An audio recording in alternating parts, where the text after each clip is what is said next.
Good day, everyone, and welcome to another episode of the Dandelion Reflections. Hello, Colleen. Hi, Christopher. Hi, everyone. Oh, and let me just tell you, look what I've got here. Yes, Snoopy. This How are is a mug that Colleen gave to me when she visited me here in Sweden over a year ago. Yes, And what it's a still lovely time. very valued and my daily companion on my morning coffee, or right now it's hot chocolate Okay, enjoy. That's because nice to it's see. evening and I'm not Hmm. so much a coffee guy in the evening. There are people that love coffee in the evening, but I'm not one of them. Me neither. I have my warm tea. So, Yeah. Colleen, what's our topic for today? Yes, so we will talk about the seasonal blues, how to make the best out of that, right? Because as the days are getting shorter in terms of daylight, we might notice that we are tending to have less energy or our mood changes or we have maybe sugar cravings. That's my case. So there are things that change in us in our metabolism as we are entering a new season. And just like the rest of nature, we are cyclical. So how can we just embrace that, right? And make the best out of that instead of trying to fight that? Wonderful. Oh, you said so much in these few sentences. So let me just tape that to the wall. We Mhm. are cyclical, like Yeah, the rest of nature, right? yeah. Hmm. So, what do you think? How many people really have realized that or have not forgotten that? Yeah, we might tend to forget that, right? Because cycles are not always visible. I mean, I think for women, in the reproductive age or stage of our life, it might be more obvious because we go through these monthly cycles, right? But for the rest of the world, or for women who are no longer having cycles or yet don't have any, it's not always visible. But our bodies are changing, right? Constantly regenerating. So there's a cycle of death and rebirth within us so frequently, but we don't notice it. So, Rebirth within us. I love that. It's wonderful. Yeah, yeah. sorry, I didn't want to interrupt. No, no, go ahead. Yes, Because that's actually what it is, right? A monthly rebirth, and yeah. it's it is magical just thinking of it, even though I do not have this feature, but I like the idea of it, and I think it makes life. It could. Now I'm talking like the Inuit about the no, the Bedouin about freezer. No, what? No, oh God, scratch that. No, that went wrong.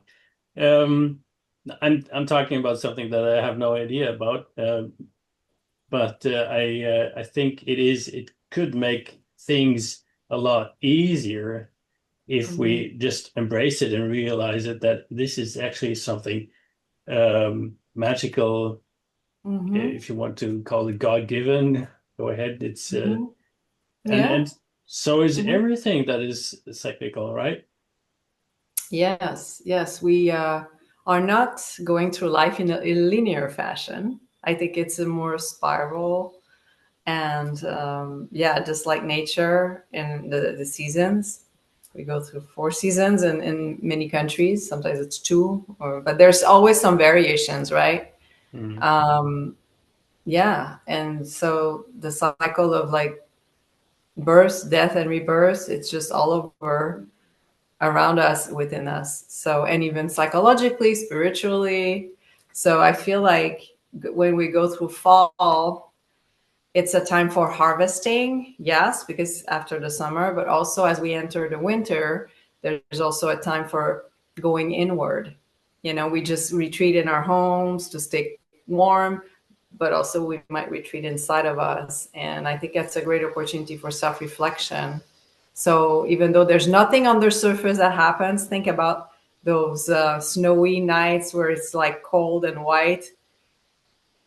there's something magical there too. It's not dead. Yeah, even though trees are just uh, no longer have leaves, or it looks like death, but there's life that's kind of brewing, and there's going to be a rebirth. So I think it's a great moment of fallow of the soul. I think it's like the fallow of the soul, and a lot can happen and simmer.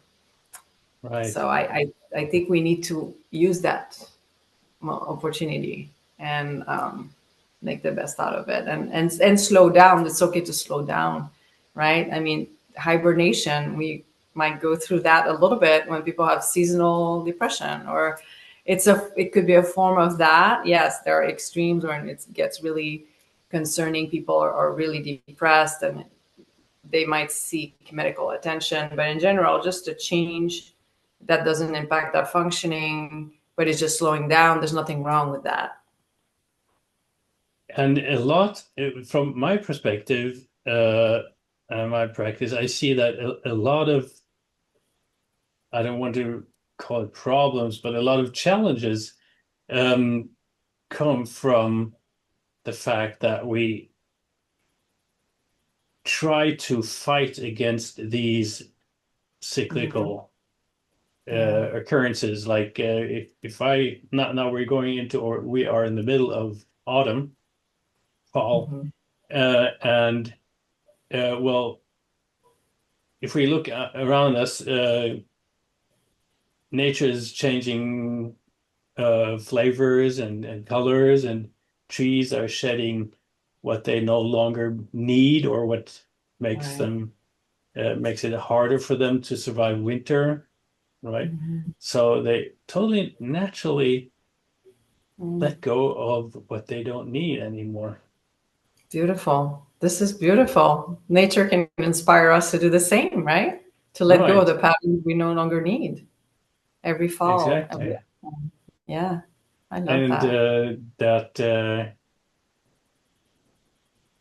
I think, yeah, as I said, fighting this totally natural cycle, Mhm. or part of the cycle is where a lot of friction comes from.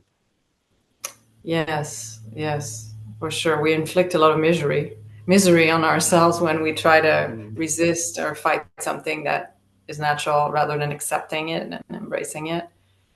So there's Yeah. a, of course, we sometimes we are stuck in the what's the wheel called again?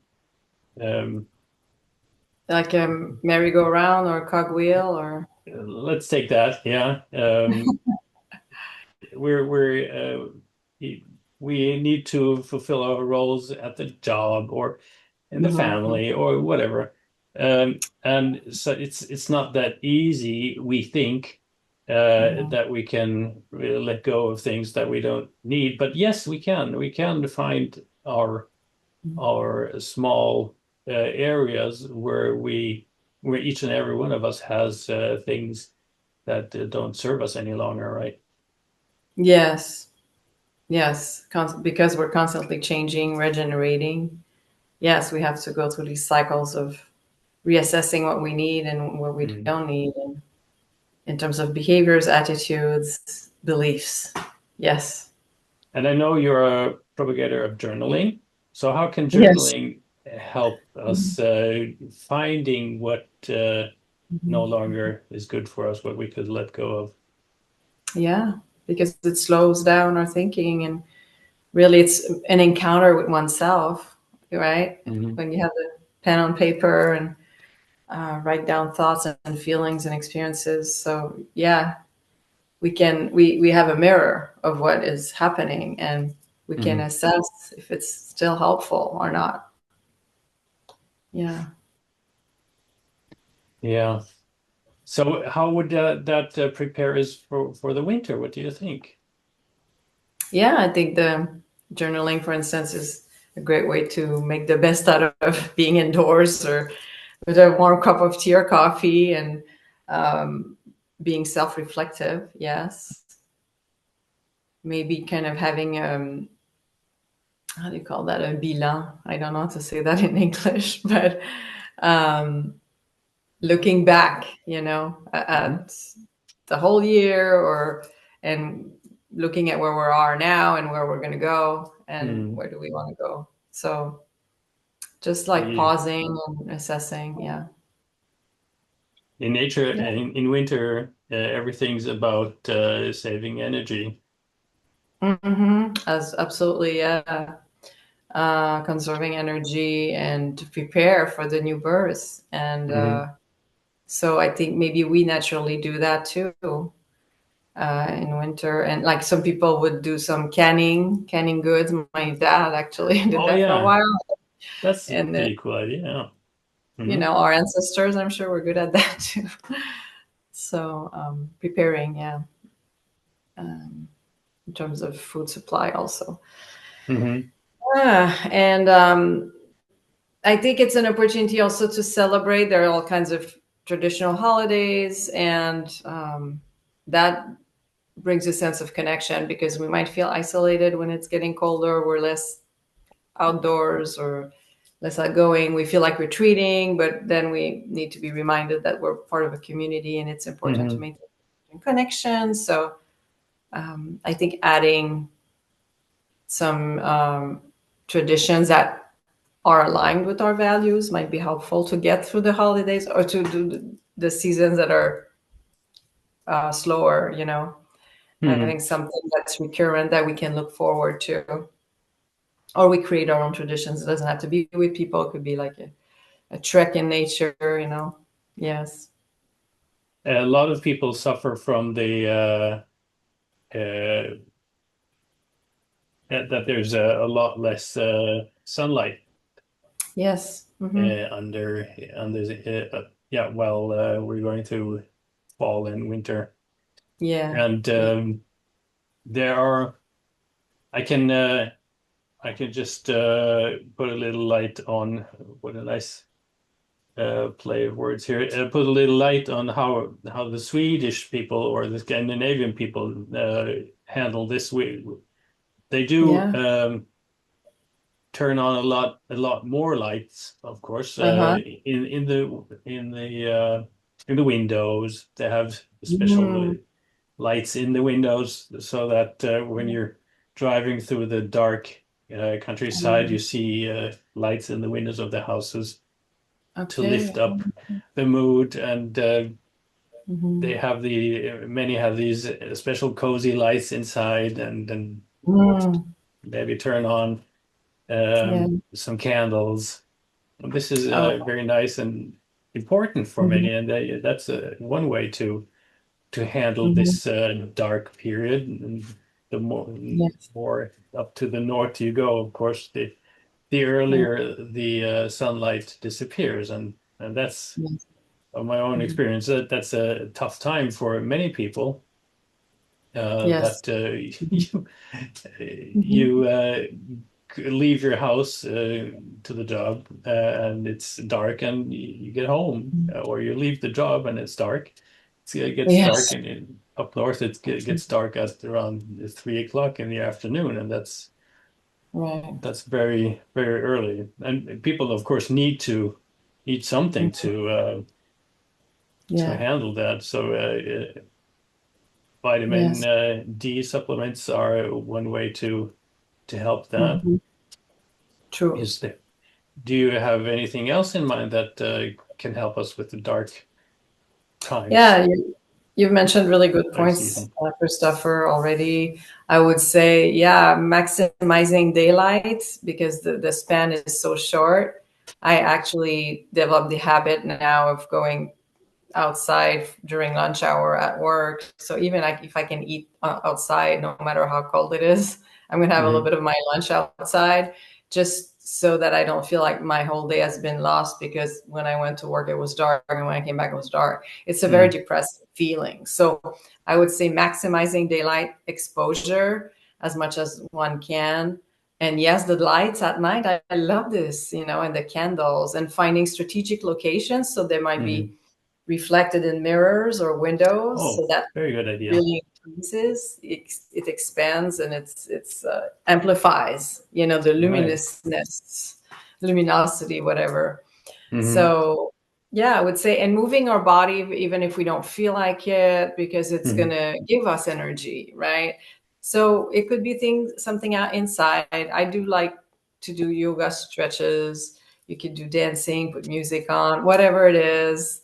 Uh, yeah, moving one's body also naturally, raking the leaves outside. So trying to stay active and honoring also our energy and where we're Hmm. at a given moment, I think is good too. Not trying to fight that. Like I don't fight my craving for sugars anymore. I like I Hmm. yeah, I see that as a little reward. I'm gonna have my piece of dark chocolate tonight, and Hmm. um, but yeah, so Oh, speaking about chocolate, wasn't there something in chocolate that is good for lifting up the mood? yes, oh my gosh, that's I at some point read about that and I kind of forgot all of that. I mean, there are so many good things in chocolate, especially dark Hmm. chocolate, because well, it has less sugar than like white or milk chocolate, but the dark chocolate has a lot of good nutrients in it. It comes from a bean, so Yeah, it's right. natural. It's like, and yeah, so I think there might be some antioxidants in there too, and yes, and for the mood, it might be because I think might be more the sweet part of it. But I also think the sensory experience of chocolate itself, like especially when melting it on fruit or like fondue au chocolat, or Hmm. there's something about the texture of warm chocolate that's really soothing. It's a sensory experience. So I think that the mindfulness aspect of it can also lift our mood, not just the components or nutrients, but um, yeah. So it's yeah, it's a good food item Is to it have. here? Some families go outside when it's dark and have there's a special kind of pan that you have this flat pan and three stilts, and you can put it over the fire. Um, Mm, so you can make your food on an hmm. open fire outside. Mm. Um, it's called the murica pan, Oh, and okay. it's very it's I don't know if it's traditional, but many people do it. Hmm. Because the open fire and the outside, you put, of course, you put on warm clothes and you go outside. Even though Yeah. the sun is not shining, you're uh, Yeah. in the evening. But this sensation of this open fire, I'm guessing this is one of our uh, you connections to the elements Yes. that we love watching if an open fire or a flame. And then, Mhm. of course, making food together with the family, and that could be very nice Mhm. to I love do that. with the family and uplifting. And also, Yes. you get together, right? Like you Mhm. contract as a family, Yeah. cuddle, and Yes. yeah, Yes. that's Human warmth. another nice thing to do in the fall and winter. Oh, that sounds wonderful. Thank you for talking about the elements, Christopher, because I think it's a nice framework. I find that very helpful. Like in the winter or fall, we can feel like the air element is very predominant because of the Hmm. wind, it's cold, but adding some fire is kind of rebalances maybe and connecting with earth Right. and and then maybe water, so, going to near a stream or warm water with a warm tea by the fire. it's Hmm. it's all, and then being together celebrating the earth. I think it kind of, yeah, rebalances the elements, Hmm. and yeah, they become more in harmony. So yeah, that's wonderful. I like those ideas. I talked to a physician um, many years ago, and he let me know that many people. come to him in fall and winter and ask for mood uplifting Mhm. drugs and medicine. Is that something Mhm. that you have seen? Yeah, well, if people really have a seasonal pattern to their depression, so basically they meet criteria for major depressive disorder in the winter and it's worse, they might be on medication. Maybe there's a need for pharmacological agent like the so-called antidepressants, right? So sometimes people need that to regulate their mood because it affects their lives so much. Otherwise, there are also like other modalities like luminotherapy with the lamp. People can lift their mood or feel like they regulate their mood if they expose themselves to a light in the morning, and they should protect their eyes because it's UV. There's UV exposure, and yeah, so they should basically make sure it's recommended by their physician. There are no contraindications, but that's another modality outside of the medications if people want to go that route. And yeah, otherwise that would be like the nature's what nature has to offer, going in Hmm. nature, maybe cold plunges. Personally, I don't go through the winter doing them. I try to do them as far as I can in the fall. But Hmm. that is a good boost for me, to go Hmm. into cold water. um yeah, so these are known modalities that could help in addition to meds. Yeah. And yes, it sounds like medication should be not the first thing you people should think of. Right, because they come with side effects, and some people might be already taking other meds, and we don't want them to have interactions. And so, but yeah, if for mild to moderate cases, it might be preferable to maybe go to therapy or have some kind of yeah, professional to talk to, or do something else first, and then eventually, yeah, if it's too severe, of course medication can help, but they're not a guaranteed, they're not a cure, and Hmm. they won't necessarily eliminate all symptoms. So it's important to have a set of other modalities to optimize, the positive effect. Yeah. Right. I I had this thought that just passed my mind. Now it's gone again. Um, oh yeah, right. Therapy. Thank you for that. That's also very important to not push that away. I've met people that have this negative um, um, have these negative thoughts about seeking therapy for whatever they think that something is wrong with them and it's Mm. not socially accepted. Here in Europe, it's less socially accepted to seek therapy than it is in the United States. What I can see. Mm-hmm. So Okay. why would seeking therapy be a good idea for those Mm-hmm. who have, refrained from it yet so far? Mm-hmm.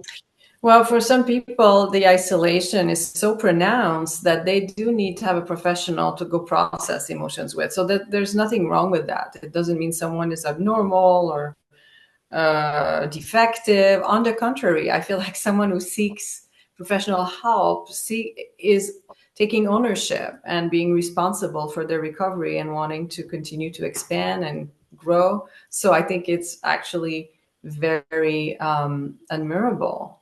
Hmm. And but I understand that there are some parts of the world where they're still stigmatized and people are supposed to, fix themselves. But first of all, there's nothing to fix, and second of all, there's nothing wrong in learning about ourselves by interacting with someone else who can reflect things and help us expand our perspective, right? So I feel like also these professionals have a training that they can use to help a person with specific issues. So it's all good. I mean, it's part of, mental health is part of the general health, and we split that, but it's an artificial split because, people might be affected by physical stuff.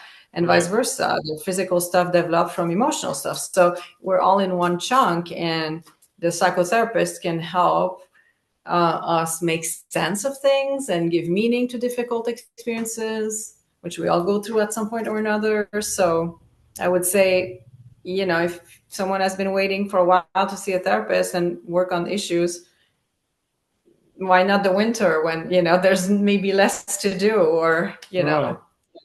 And it Mhm. is deeply reflective, right? That's the exact Mhm. idea behind it, to Yeah. reflect either by yourself or with the help of a professional, and Right. to actually see what is there, as we said Mhm. in the beginning, what is there that I can or should let go of, that does not serve me Mhm. any longer, and Yes. Right. then maybe even in preparation for spring, Mm. uh, collect your powers and collect your energy, and to prepare to be able Yes. to bloom again. Mm. Yes, like a dandelion, right? Exactly. Mhm. I love that. Yes, that's wonderful. Absolutely. So how could what else what other ideas do you have that would could be preparing us for the next cycle, for the coming Mm. spring, for blooming out, showing our true colors, showing our full powers, and going out Mm. and extracting. No, not extract. That was the wrong word. Uh, extroverting. Is that even a word? Externalizing. Yeah. Yeah, wonderful. Thank you. Right. Yeah. Yeah. I feel like recharging is part of the agenda for fall and Hmm. winter, resting, so gathering some energies, because like you said, we are getting ready to flourish Hmm. again, or maybe start new projects in the Making spring, or plans, maybe. so yeah, maybe it's about the planning and the Hmm. recharging and the gathering the resources, right, and making space for that project, physically or metaphorically. So maybe it's time to get things done in the winter, and all these boring procedural tasks that we procrastinated on, well, maybe it's time to get them done a little bit at a time in the evenings when it's so dark and we don't go outside, or we might as well get those done and then make room for the fun stuff in the spring, or the novelty. Right. So yeah, and slowing down, it's part of slowing down, so it allows us to really, again, go through those tasks that we might have put aside. Yeah. Yeah. And dreaming, as you know, I am a dreamer. I love daydreaming, Mhm. and this is maybe my part, and my way of Mm. planning. I don't know really if that. Nah, it's not Yeah. really planning. I'm not a good planner, but I'm a very good dreamer. That's for sure. And then when you prepare, and what do I need to Yeah. what can I do right now? What can I prepare for right now to be able to fulfill, or come closer to my ideas, my Right. dreams next year, Right. or in spring, or in summer. I love that when you said that, dreamer, because I can relate, right? And I feel like, yeah, not so much planning necessarily, but dreaming, allowing room for just imagining, visualizing, so it can Mm. manifest. I mean, we talked about that before, right? Oh So yes. maybe that's the time for that in the winter. Hmm. And I noticed for myself that I'm a little bit more regular in my formal meditation practice in the winter, because I feel Hmm. like the meditation evenings or events like in the summer, I don't want to miss out on daylight. So for me, it's like I tend to skip them, but I'm more regular in the winter because it's dark anyway. So again, meditation allows also for me to also daydream, because I can't shut down my thoughts. So, but yeah, so it creates that perfect condition for that. So I Hmm. like that you remind us of that, the daydreaming. Yeah, imagining and fantasizing. Yeah, why not? So can we, well, wrapping up, can we agree on that? And I'm sure many um, of our in our audience are want to agree with us that this time of darkness and coldness and Mhm. rain or snow, or depending on where in the world you are, is not something that we should fear or Mhm. feel bad about. But au contraire, as the French say, I think it is something that we should embrace. This is an elemental element. This is a very important part of our nature, and Yeah. we should use it in the correct way and not fight against it. Yes, exactly. And maybe identify those things that we do like or used to like about this time of year so that they provide some anchor and help us go through that, you know? So whether Right. it's like the going back to school, I remember getting my school supplies or having a Mm. different pair of socks or gloves, and there's always a little ritual there, you know, or just going back to my winter wardrobe, you know, like doing that switch. There was something kind of reassuring Yeah. about that because it's predictable. Oh, yeah. So it's kind Mhm. of a cue, right? A seasonal cue. Or it could be like preparing for Halloween or any celebration, like having a ritual. So really keeping in mind those things that bring us joy, Mm. that are specific to any season, and embrace them. So that can help us embrace everything else that might not be ideal. Exactly. Wonderful. Well, Yes. thank you, Colleen. Thank you, Christopher. Always a pleasure. And thanks everyone who listened. And we would really love to read how you prepare and how Yes. you go with the flow of seasons. And maybe you have any questions or ideas that we did not mention today. So be sure Yes. to write down them in the comments. Thank you very And much for being with us today. thank you, everyone. Until next time. Yes, until next time. Bye bye. Bye.